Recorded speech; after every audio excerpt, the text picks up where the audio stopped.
Cat now. 16. Rest another day. We don't necessarily deserve anything from you, and yet you make so many promises to us. Pray that you would help us to search out those promises so that we can believe. It's easy to forget all the things that you have done or said you will do when we're distracted with things in life. Pray that you give me a resource to look up those things or remember those things on a daily basis. I pray that you give us strength against temptation. Don't lead us into it. Don't let the evil one mess with us or sift us like wheat or whatever. Please fight battles for us. We don't have the strength to stand up without you, Lord. Pray that your Spirit would guide us and empower us to obey and to honor you. I pray that you would give clarity to your word today. Help me to read it and understand it. And thank you in Jesus' name, amen. Okay. Welcome back. Thanks. You too. Alrighty. Exodus 15:22 and following. Then Moses led Israel from the Red Sea, and they went out into the desert of Shur. For 3 days they walked in the desert without finding water. And when they came to Marah, they could not drink the water there because it was bitter. That is why it was called Marah. So the people grumbled against Moses, saying, "What are we to drink?" And Moses cried out to the Lord, and the Lord showed him a log. And when he cast it into the waters, they were sweetened.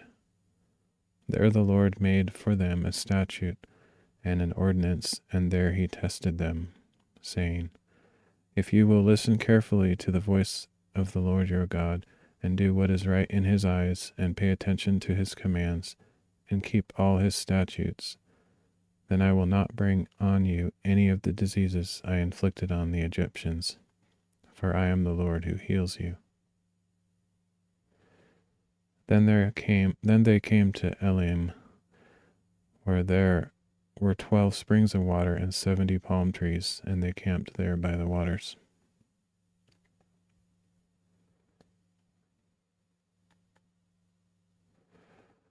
Favorite things so far, for I am the Lord who heals you. It's a good one. All right, Exodus chapter 16.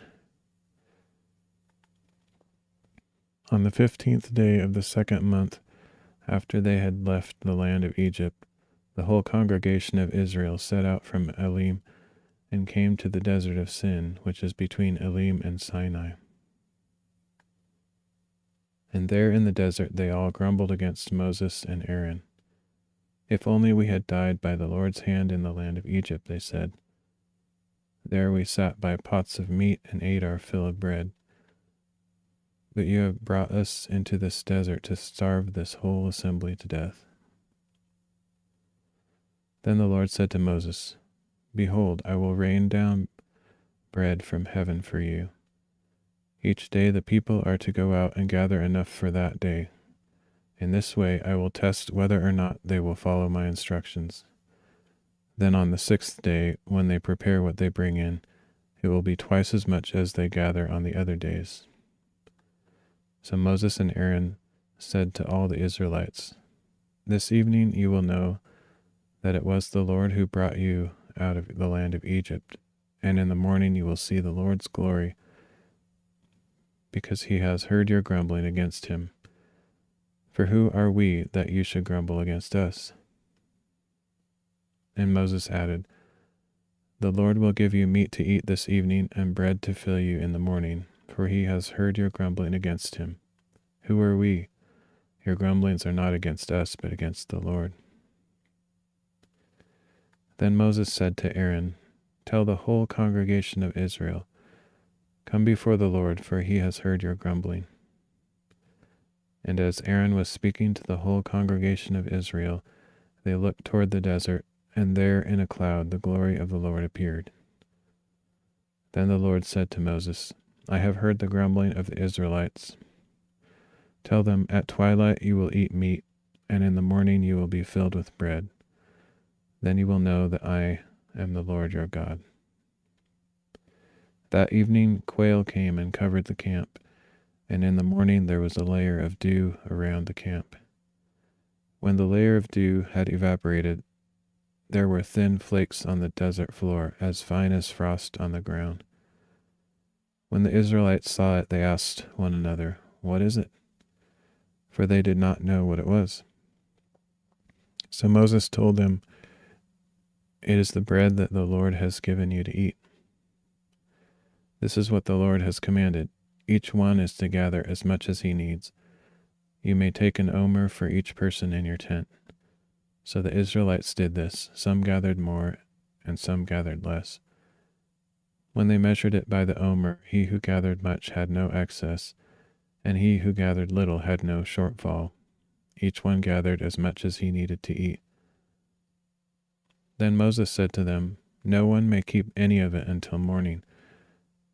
But they did not listen to Moses. Some people left part of it until morning, and it became infested with maggots and began to smell. So Moses was angry with them. Every morning each one gathered as much as was needed, and when the sun grew hot, it melted away. On the 6th day, they gathered twice as much food, 2 omers per person, and all the leaders of the congregation came and reported this to Moses. He told them, "This is what the Lord has said. Tomorrow is to be a day of complete rest, a holy Sabbath to the Lord. So bake what you want to bake, and boil what you want to boil. Then set aside whatever remains and keep it until morning." So they set it aside until morning as Moses had commanded, and it did not smell or contain any maggots. "Eat it today," Moses said, "because today is a Sabbath to the Lord. Today you will not find anything in the field. For 6 days you may gather, but on the 7th day, the Sabbath, it will not be there." Yet on the 7th day some of the people went out to gather, but they did not find anything. Then the Lord said to Moses, "How long will you refuse to keep my commandments and instructions? Understand that the Lord has given you the Sabbath. That is why on the 6th day he will give you bread for 2 days. On the 7th day, everyone must stay where he is. No one may leave his place." So the people rested on the 7th day. Now the house of Israel called the bread manna. It was white like coriander seed and tasted like wafers made with honey. Moses said, "This is what the Lord has commanded. Keep an omer of manna for the generations to come, so that they may see the bread I fed you in the wilderness when I brought you out of the land of Egypt." So Moses told Aaron, "Take a jar and fill it with an omer of manna, then place it before the Lord to be preserved for the generations to come." And Aaron placed it in front of the testimony to be preserved just as the Lord had commanded Moses. The Israelites ate manna 40 years until they came to a land where they could settle. They ate manna until they reached the border of Canaan. Now, an omer is 1/10 of an ephah.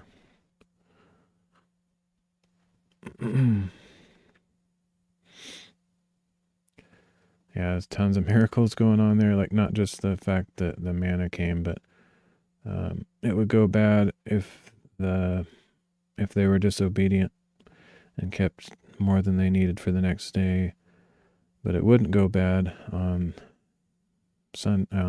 Friday to Saturday or whatever. So God was like constantly doing very specific miracles. And then I wonder, like, because if they don't eat it, it just melts away and disappears. And this jar that they set aside as a memorial or testimony must have lasted for many years, even though normally it melts away in one day. So it's just, obviously God was very specifically controlling all of that stuff. All right, so Exodus 17. Then the whole congregation of Israel left the desert of Sin, moving from place to place as the Lord commanded. They camped at Rephidim, but there was no water for the people to drink. So the people contended with Moses.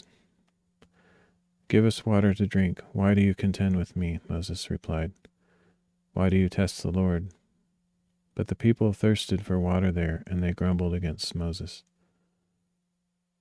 "Why have you brought us out of Egypt to make us and our children and livestock die of thirst?"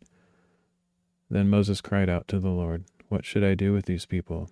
A little more, and they will stone me." And the Lord said to Moses, "Walk on ahead of the people and take some of the elders of Israel with you. Take along in your hand the staff with which you struck the Nile, and go. Behold, I will stand there before you by the rock at Horeb, and when you strike the rock, water will come out of it for the people to drink." So Moses did this in the sight of the elders of Israel. He named the place Massah and Meribah because the Israelites quarreled, and because they tested the Lord, saying, "Is the Lord among us or not?" After this, the Amalekites came and attacked the Israelites at Rephidim. So Moses said to Joshua, "Choose some of our men and go out to fight the Amalekites. Tomorrow I will stand on the hilltop with the staff of God in my hand."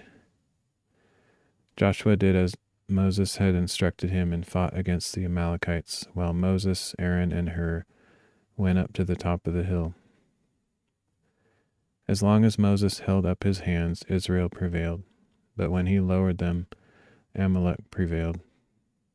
When Moses' hands grew heavy, they took a stone and put it under him, and he sat on it.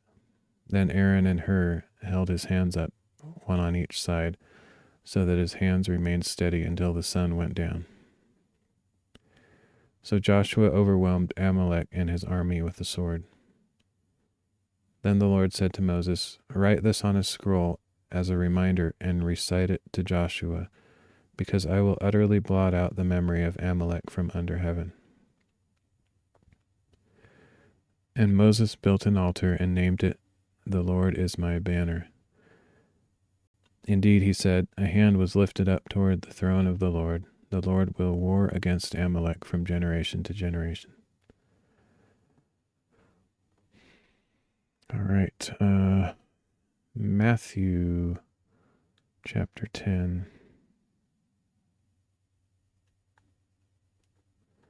And calling his 12 disciples to him, Jesus gave them authority over unclean spirits, so that they could drive them out and heal every disease and sickness.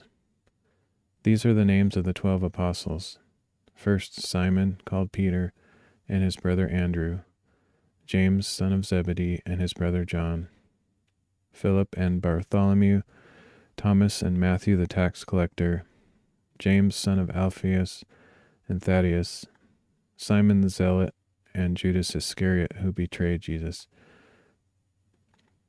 These 12 Jesus sent out with the following instructions: "Do not go onto the road of the Gentiles or enter any town of the Samaritans.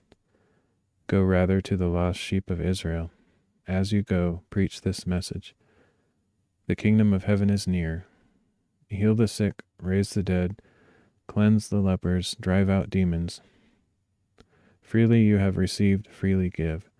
Do not carry any gold or silver or copper in your belts. Take no bag for the road, or second tunic or sandals or staff, for the worker is worthy of his provisions.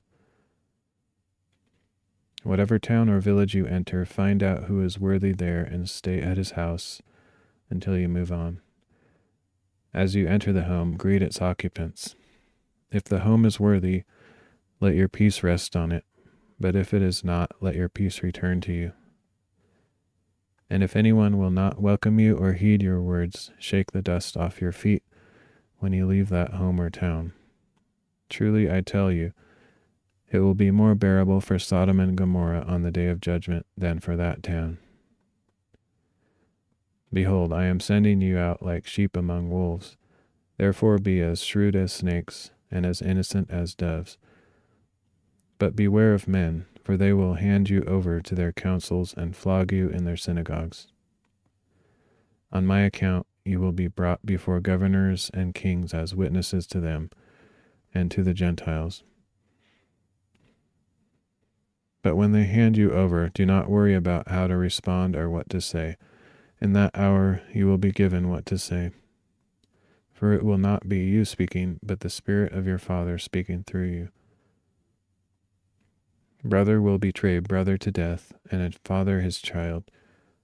Children will rise against their parents and have them put to death. You will be hated by everyone because of my name, but the one who perseveres to the end will be saved.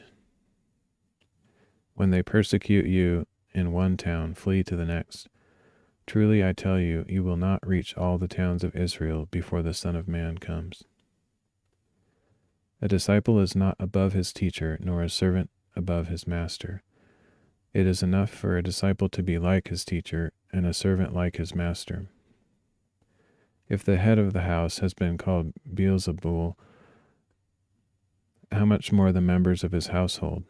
So do not be afraid of them, for there is nothing concealed that will not be disclosed, and nothing hidden that will not be made known.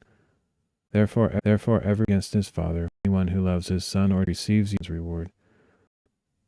The discipleship that's or Jesus as the Christian. If you but to hide who your servant was called,